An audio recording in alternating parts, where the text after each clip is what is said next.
6,5 millions de visiteurs en 2016, 2% de moins qu'en 2015. Une légère baisse de fréquentation donc pour le Woluwe Shopping Center.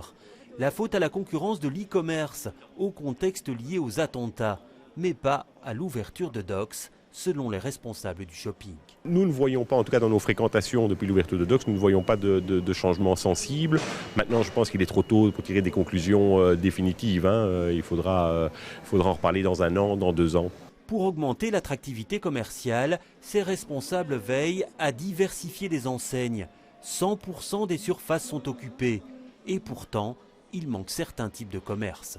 Il manque quelques enseignes, particulièrement dans l'activité du sport ou de l'activité culturelle.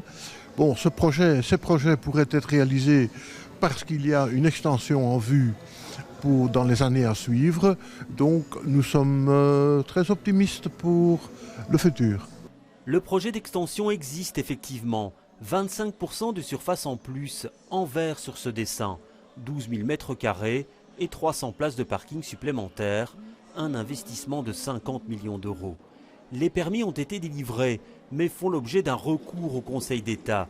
Et dans l'attente de la décision, le propriétaire préfère ne pas entamer les travaux. Vous avez compris que pour le site qui est un centre commercial en exploitation, et vu les engagements, c'est quand même une construction de 12 000 mètres carrés avec son infrastructure, c'est quelque chose qu'on ne démarre que quand la situation des permis est entièrement éclaircie. Et tant qu'il y a le moindre doute ou incertitude possible, ça nous semble trop risqué pour commencer.